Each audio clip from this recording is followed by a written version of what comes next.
I think he will get reelected. Now I will throw a curveball in there. I think it's going to go to the Supreme Court. I think it's going to be a lot like 2000 was. I think there's going to be, in my opinion, there's going to be a lot of quote unquote shady stuff on both sides. I think it's going to go to the Supreme Court, and then I think they're going to side with Trump, and I think he'll get reelected. So now the bummer about that is, it was bad enough in 2000, pre-social media days, with the people arguing about it. I mean, it was, people are still fighting about it 20 years later, but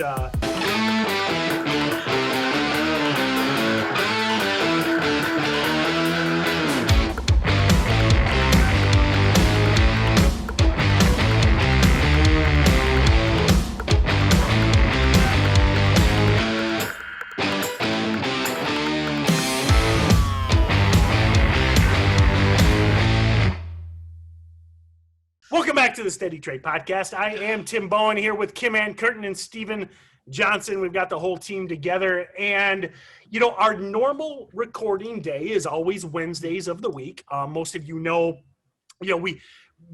videos get edited.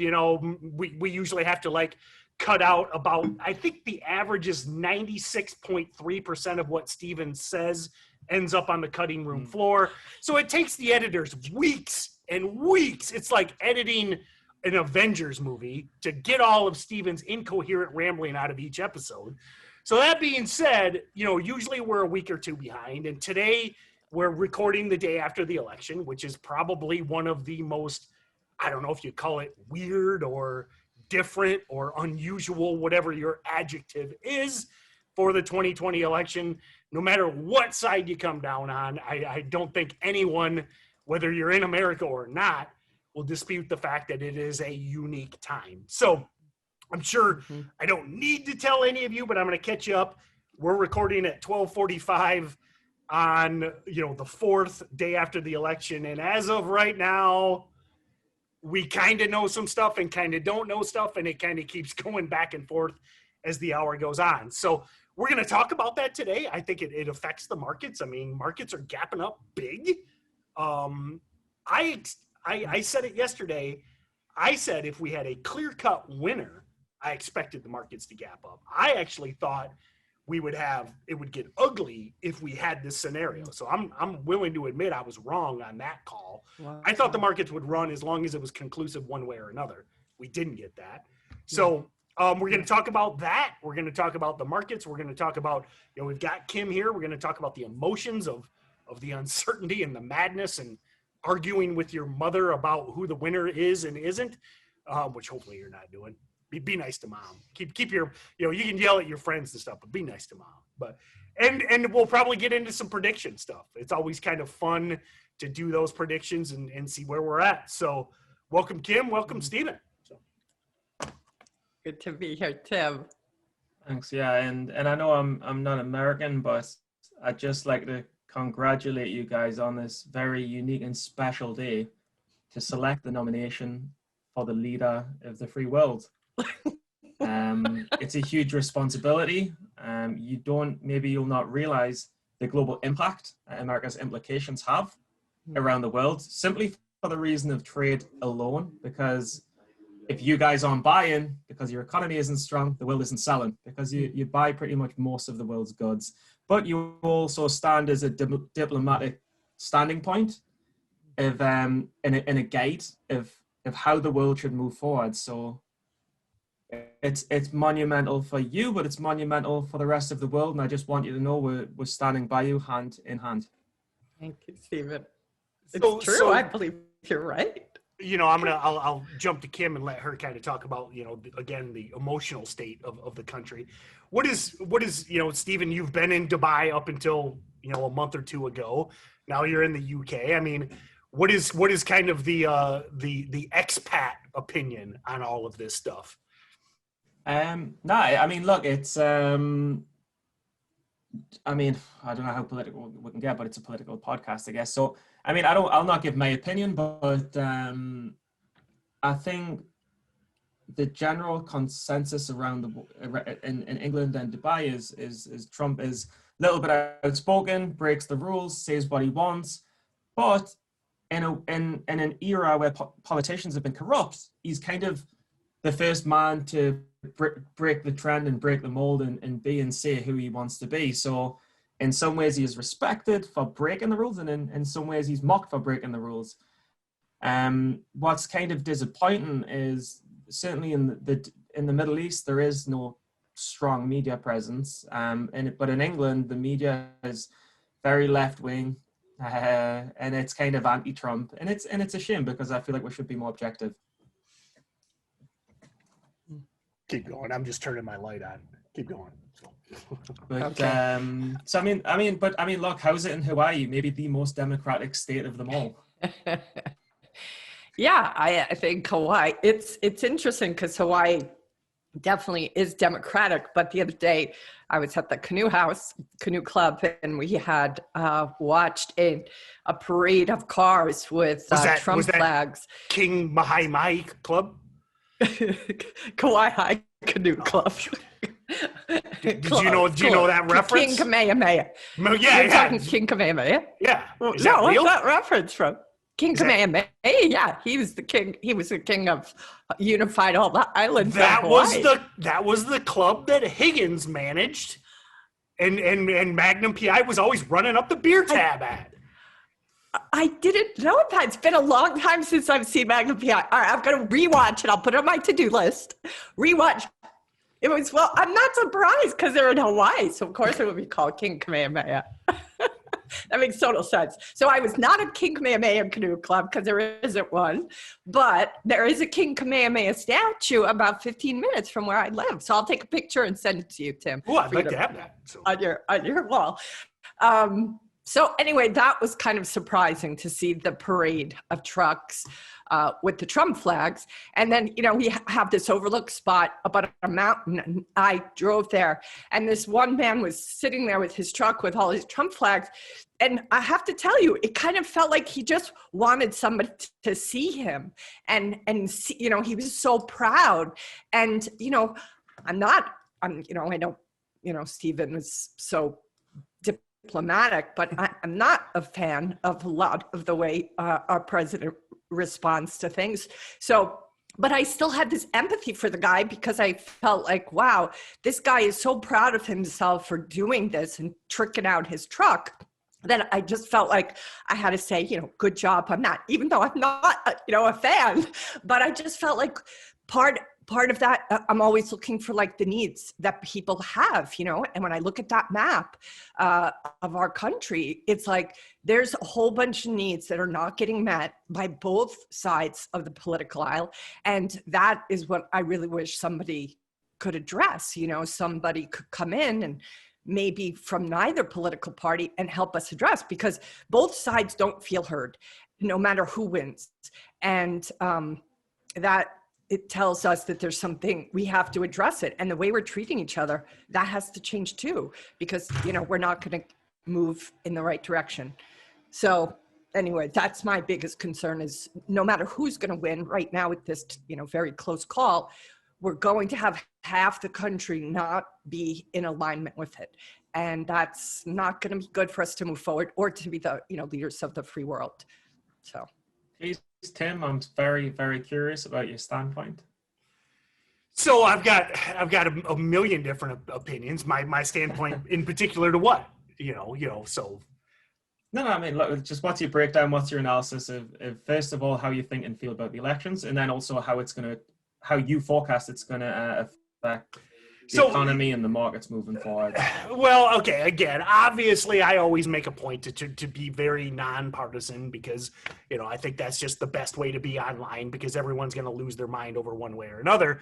But at the same time, I mean, I'm sure it's no surprise that, I got the flags, I got the beard, I got the guns, I go hunting, I live in a rural area, I drive a pickup, okay. It's not hard to understand that I'm conservative. I've been a Republican my entire life. I mean, listen, and Kim and I could possibly debate this, but one of the biggest reasons that I'm such an Ayn Rand fan is Ayn Rand. I mean, she may be a little more libertarian, but again, her economic, she's got a very conservative viewpoint, the whole whether it's right or wrong, the whole, pull yourself up by your bootstraps, do it yourself, et cetera, self-made man or women. And, and to me, that's a lot of kind of that kind of right-leaning politics. So, yeah, I lean that way. And, I'm with Kim that I almost wish that Trump wasn't as, what's the term, acidic? That's not the right term, acerbic or whatever it is. That's a good word, I think, actually. Because I think, in my opinion, he's accomplished a lot of stuff, but, that personal persona that, grates on a lot of people. And I don't blame him one bit. Again, if you're a mother of, especially if you're a female, he doesn't do that well with the female side of the ticket because, again, I don't think they like a guy that talks like that and bullies his way around and stuff. But at the flip side, it's like I almost think that's the right way to play the game. You're trying to work with hostile governments. You're trying to get trade deals done. You're dealing with terrorists. You're dealing with some high level stuff that maybe that's what it takes to get stuff done. And I look at some of the accomplishments, whether it be some of the stuff that's going on in the Middle East. Obviously things can change on a dime. But, terrorism down big time. You've seen all these peace treaties in the Middle East, and so much is going from trade perspective, jobs perspective, employment perspective. Obviously, pre-coronavirus, you can't predict that. But yeah, yes, obviously I lean that way, but it bums me out. I wish it could be more Reagan-esque. That would be the best way. Is obviously. Ronald Reagan was as conservative as they get, but man, I watched a speech yesterday. It was like a 3-minute speech about war. And I almost borderline had like a tear in my eye listening to this 4-minute Ronald Reagan speech because it was freaking powerful. So now, do I get to decide who the guy is? No, I don't, but I do like a lot of the stuff it stands for. I at the end of the day, I wish he was more Reaganish would be the same thing. Mm-hmm. So we're going to go on to the markets in a second, but I just really wanted to put a good factual bit of data. And that's, I think Donald Trump's done well on a lot of levels for the economy. So there must be something where a lot of people take a dislike to his personality, what you touched on, because if he is not elected, and odds are he's not right now with the bookies, that he's way down in the odds. If he is not elected, he will be one of very few presidents to run for re-election and not serve the 2 terms. In fact, the last one was George W. Bush Sr. Yep. Very few run for re-election and don't get re-elected. So it kind of says something that, he's kind of can be good for the economy and for your saying foreign policy, he's struggling with his personal life with a lot of people. See, and that's where I want to just weigh in. Oh, go ahead. Yeah, just weigh in on this presumption that he's good for the economy. I thought of this too at the beginning of the conversation.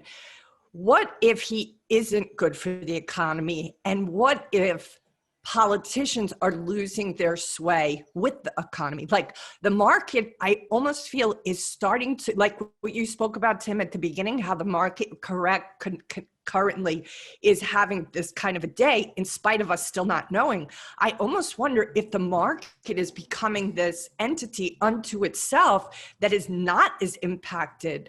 I don't really attribute it to Trump. I attribute it to the coronavirus. I attribute it to people being home, going into day trading. Like whatever's happening in the market feels more and more like it's becoming distant from the politician in office. So I'm just curious what you guys think about that thought. That's a popular theory that I disagree with. A lot of people will say the economy isn't the market. Okay. And listen, I'm no Harvard economist though. Freaking look into like Paul Krugman. That guy's an idiot. I don't care who you are. Paul Krugman's a moron. Hopefully he's not watching. But anyway, there's a lot of Harvard educated economists that have been wrong on a lot of stuff. And again, that's a common opinion. There's a common opinion that the economy isn't the market, but I disagree. I think when things are terrible, like in the 70s, okay? When Yeah. I mean, Yeah. listen, I grew up in the 70s, okay? I only got, and my dad and mom both worked. Dad bought the farm.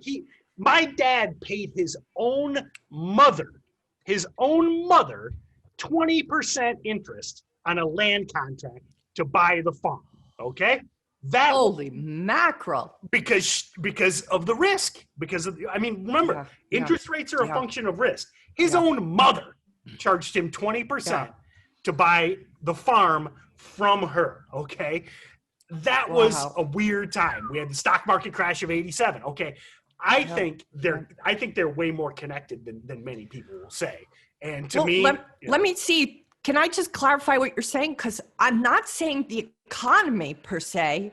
I'm saying the politicians. Like, is it possible that the market is starting to move away from the impact of the politicians? I mean, maybe I'm splitting hairs, but do you see where I'm going? I think so. And my opinion is, only thing politicians can do is screw it up. And there I am back to my Ayn Rand reading, okay? And that's again where I think, this is again where I'm pro-Trump. If we could get these 500 idiots out of the way, where would we be? Okay, so I'm agreeing with you there, Kim. And I think that we are getting there. And I think the fact that Trump doesn't play the game is one of the reasons, again, jobs numbers, growth, all this stuff is bouncing back from a global pandemic at this point, because I think the politicians are losing their sway, and I'm two thumbs up. Yep, losing their sway. I think you're right. I do. Go ahead, Stephen. What do you think, Stephen? I've roadblocked you 6 times. No, it's totally cool. I mean, you guys are the Americans, so you get presidents on this conversation. But I think obviously the economic data you can't lie about. Like, numbers don't lie, right? So whatever the GDP and the economic data, you can't lie. But I also think we're in a social, digital, and especially an informational age where people can say things that make the economy go up and down. And there's no better example than Donald Trump's tweets. Right? Pumper in cheek, baby. The stock market. I mean, look, I've been saved in shorts from Donald Trump's tweets. I've also been stopped out of shorts because of Donald Trump's tweets. But he moves the market. Good point, Stephen. Good point. Yep. Very, very, very important point. But so I think the best way to approach this is how do you think the market's going to move forward under a Democratic rule, and how do you think it could move forward in a Republican rule, or just how's it going to move forward, taking into account what could happen? Kim, what's your thoughts before Tim gets on it? Before he are you alluding that I'm going to go on for like 30-40 minutes or something? No, I'm not. I'm saying you're on fire and you need to put a little water on you to dry yourself down, and then we'll relight that fire again. I think I need to get with Kim. My ego is a little hurt. These false accusations, Stephen. I'm hurt. I think regardless of who gets in, we're gonna be okay as a nation, because we always are. And I think the market will be strong even under a Democratic president. I think some people will probably all move to Florida, but because Texas, they want to save Texas. But honestly, Texas is very close to becoming Democrat. I mean, I'm trying to remember the numbers last night, but that was a lot closer, wasn't it, than usual for Texas? Kim, did you realize there's more tigers in Texas than there is in the entire world? No. Yep. More tigers in Texas in the wild. Football team? Wild. So they're is this real tigers? Is this a football team? No, real tigers. There's more real tigers in Texas than in the rest of the world in the wild. So that's how many Looney Tunes guys are in Texas. That's why I want to go. Oh.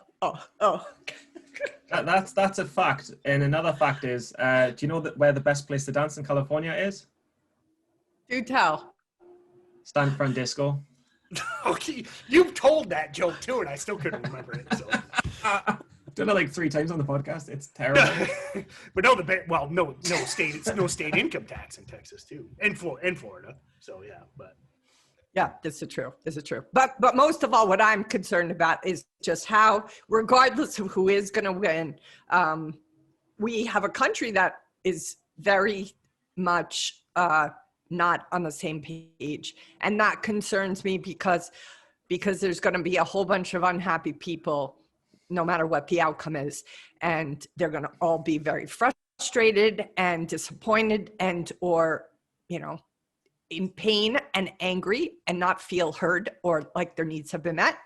And then what happens is there's costly behaviors and that, to one another, certainly like you spoke about within family members and within friends, relationships. So something's got to give. We there's an organization called Braver Angels that takes conversations into towns and brings people on the red side, the blue side together to learn how to talk to each other. It's a 50-minute documentary on YouTube. I put it out on Twitter the other day, and it's so beautiful because by the end of this conversation, they spend 3 days together, which takes a lot of guts, in my opinion.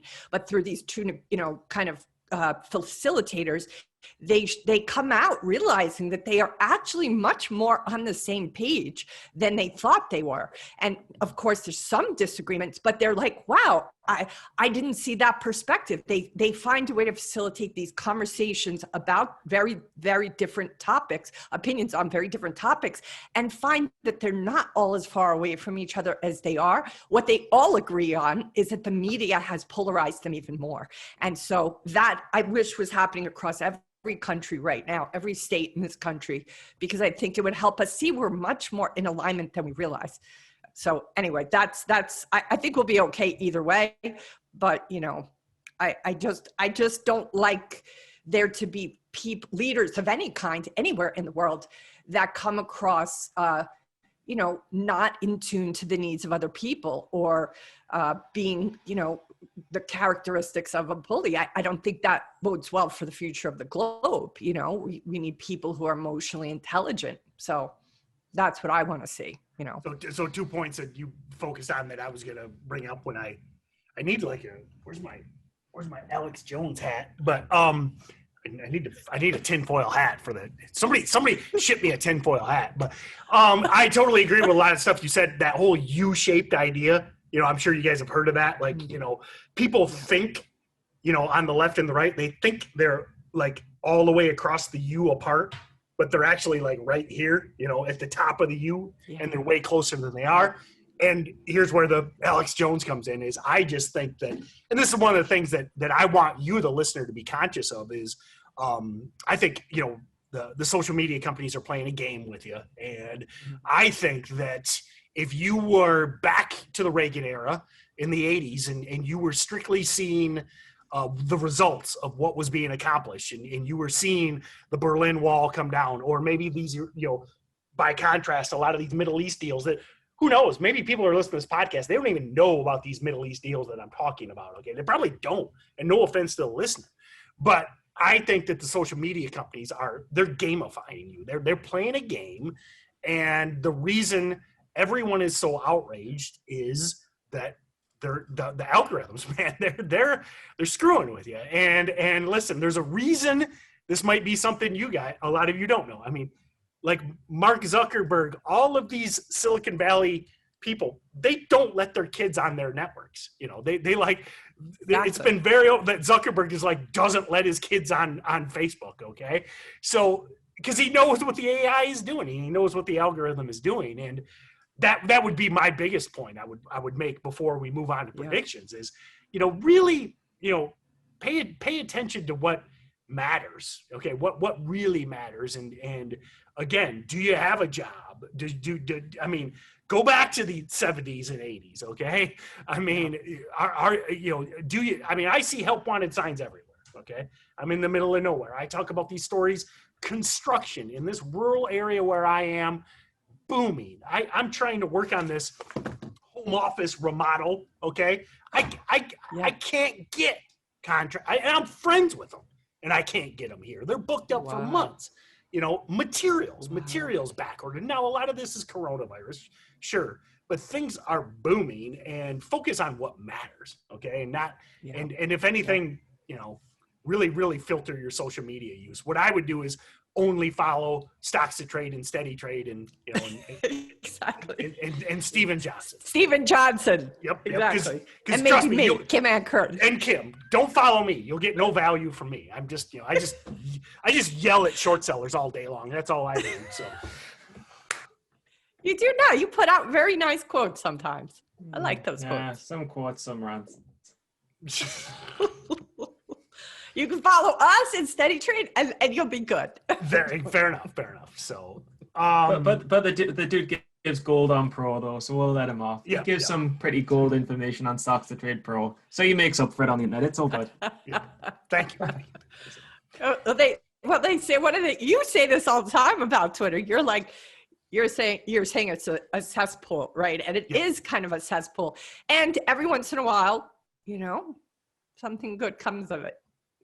Yeah, it's like a septic tank.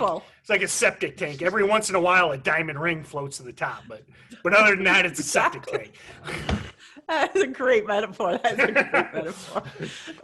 But better that you talk to the people around you and not try to look at their social media profiles, because it's not the human being. I think that puts this image in front of us, and it just like what happens to people when we lose our minds in the cars. People flip the bird. Like, you would not flip the bird if somebody accidentally cut you off in the supermarket. You would be like, oh, I didn't see you. You'd give them the benefit of the doubt. Like, we've forgotten how to give each other the benefit of the doubt and see each other as a human being, and that is not gonna go the distance. We got to live together, people. So it's prediction time. We gotta again. We as of 108, we're 108 p.m. We know something. We know it's like 50-50 basically. Yeah, but we've got a few deciding states. So who's your pick, Stephen? Who you picking? I think you guys don't realize it's the bookies do not get this wrong. I agree with the book. I mean, listen, bookies don't get it wrong, eh? So who are the bookies saying? They're like heavy Biden. Really? So for example, if you put $1 on Biden, you'll get like $1.15 back. If you put $1 on Trump, you'll get $4 back. Like, that's how heavy it is on Biden right now. It was even more. It's just eased up, but where do you find out what the bookies like? What's the access? Dark web. Dark web. Okay. No, I'm just kidding. Okay. That's where terrible things are. Not that I know. I've just heard about it. But no. You can Google any bookies. So like if you Google it's like prop bets, right? U.S. election betting odds, it will immediately come up, and you can just click. Cool. And there's a million different bookies. But I mean, my guess, and I've never brought this up before, but my guess is it's going to be a Biden win. I'm hoping for a Republican Senate, which it looks like it already is, because as much as I want Biden to do well, I know that he's got that trading tax. He's got that trading transaction tax. That all kinds of taxes, 4% man. 4% on transactions. I might be moving to the UK, Stephen, just for the taxes. You'll enjoy the rain. I'll take that house of yours I see on Instagram every day, no problem at all. But I don't want that trading tax to come through. It's 4% of transactions. I don't think you'll get it through. But in terms of the economy,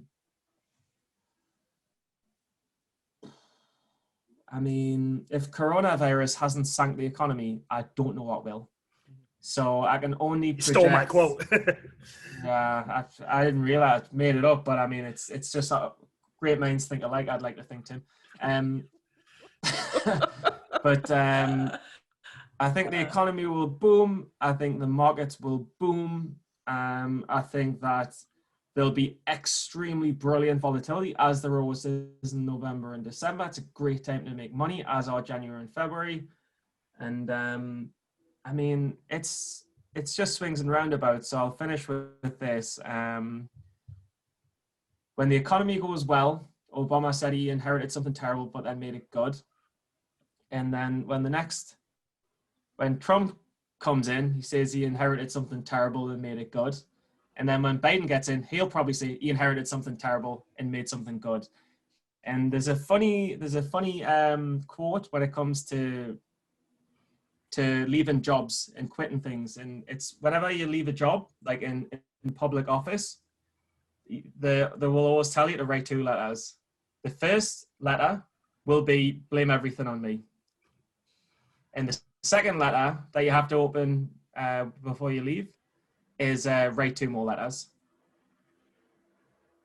Does that make sense? I'm not sure I got that. I didn't get that. So whenever you leave office and you're about to leave, and the predecessor is coming to take over, you'll always say, what you need to write 2 letters when you're about to leave. Or you need to open 2 letters. So say I just come into office and there's 2 letters. I'll open the first letter and I'll say blame everything on me.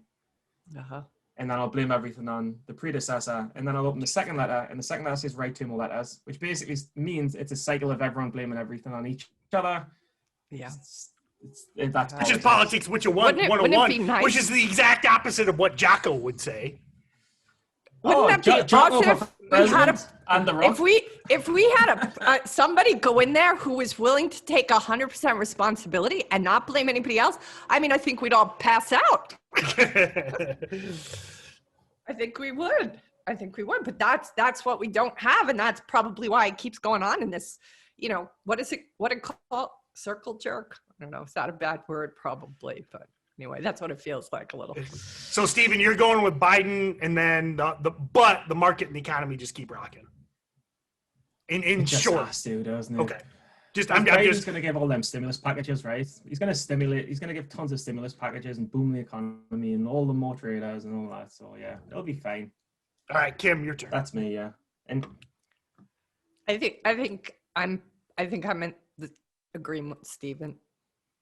I think Biden is probably going to get in, mostly based on these bookies. I've been really thinking that was not going to necessarily happen, but the bookies, I do feel like they are very smart at what they do, and they do not want to lose money. So, and I do think the market is going to be able to withstand it. And I would say that I second what Stephen's perspective is.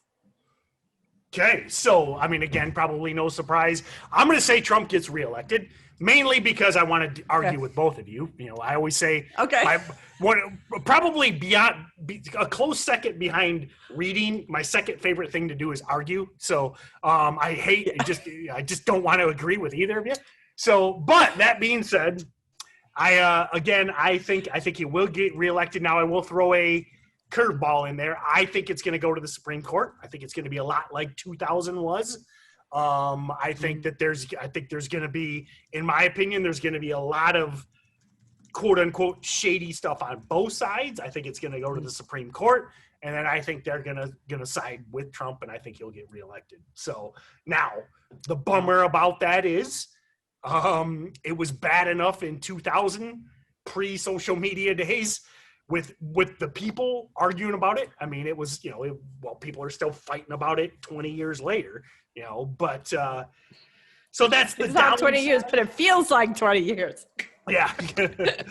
So that's the downside. But again, I think it'll go to the Supreme Court. I think the Supreme Court will side with him getting reelected. And then I agree with both of you in the fact that I just think that, you just look at the knowledge economy and the I mean, again, we're doing this podcast from 3 corners of the world. I mean, whether or not the shutdown orders were good or not, I think you're seeing a huge advancement of productivity. I think, I think if we can get past the election, I think people are going to be happier. They can work from home. They have more freedom. I think that's going to translate into productivity. And I think that, again, the market's just going to continue to rock, and obviously we'll have pullbacks. But going back to the quote I joked about Stephen, stealing from me, I probably stole it from someone else, but it's like, if a global pandemic and shutting down the entire economy for months, and still partially shut down, and here we are, 3% off of all-time highs on the market. And again, you're looking at all these jobs numbers. I mean, that jobs number is, you got that huge pandemic drop, but man, it's not far from back to where it was. You look at the GDP number that came out the other day, almost all the way back. You look at the housing starts, construction. I mean, people are moving out of the cities, whether or not that's the right or wrong thing. Record low interest rates. I mean, it's all just there. And that's my thing. Focus on the positives, try and focus on the positives. That's why I send all these golden age tweets all the time. I mean, man, if you really look and you get past all the partisan stuff and all the arguing stuff, there's a lot of great stuff out there. I mean, I get to work from home. Kim works from home. Well, the only reason Kim doesn't work from home is because she's on top of Mount Everest in her evil lair looking out over all of us poor, unfortunate people from Hawaii. But she could work from home if she had a decent internet connection. Steven works from home. It's like many of you are probably working from home. I work from the small bedroom that I grew up in as a child in my parents' house. You're still working from home. Self-chosen. You're choosing that. But I can afford to live somewhere else, but I just love the feeling of being 6 again.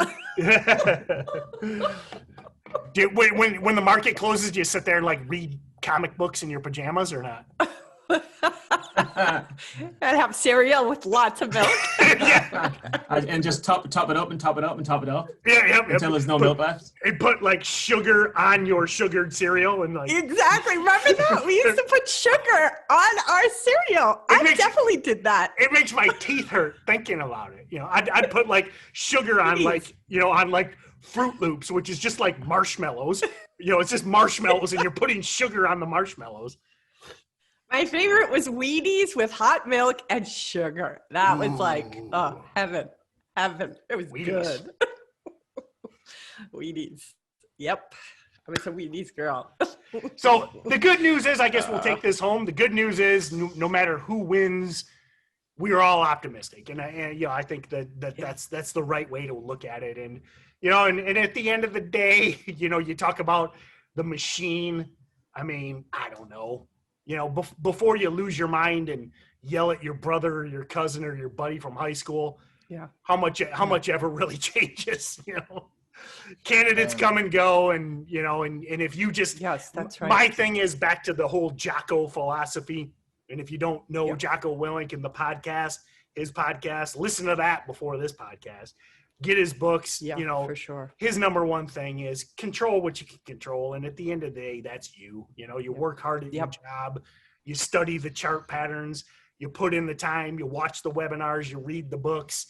And Washington's going to do what Washington can do, but you can control what you do. And that's the biggest thing. I think that, back to the mental health issues that, that Kim touches on a lot. I think people lose themselves in that. And they're worried about, what the neighbor's doing or what the guy in Florida is doing or what the guy in California is doing or Iowa or wherever. Focus on yourself. Be the best version of yourself you can be.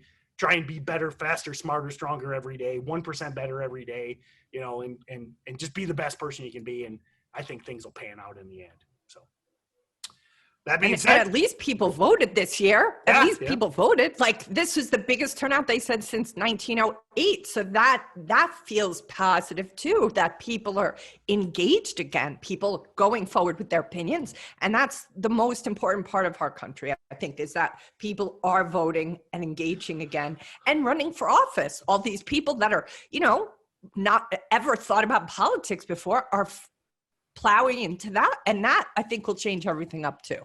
So Steve, people that have been in there for years. You reminded me of one more question I got for Stephen before we take her home here. So, Stephen, it's easy for us to kind of like focus on the dysfunction in our political system, but I mean, isn't it kind of the same in the UK? I mean, isn't it just, not the same, but isn't it like equally as dysfunctional? Not at all. I don't think. No? I think in England, it's Really? in England you get, look, at the end of the day, in England, some people support Labour, some people support the Conservatives, some people support Lib Dem, but the idea of getting in a coalition in a hung parliament, everyone's fine with. Okay, all right. Okay. If you go to the Middle East, everyone supports the king. If you go to Asia and Thailand, everyone's against the king. But if you go to America, I feel like you guys are seriously at war with one another, and this serious it's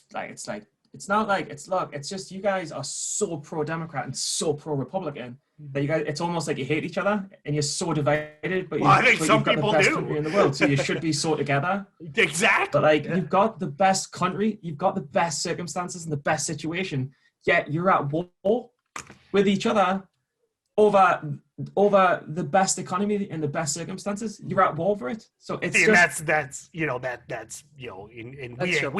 ain't got time to go down that road. But Stephen, that's the whole, Jordan Peterson talks about this again. Jocko talks about this. I think one of the and this is one of the things that, again, we ain't got time for this, but the fact that there is no real. Sorry, you asked me opinion.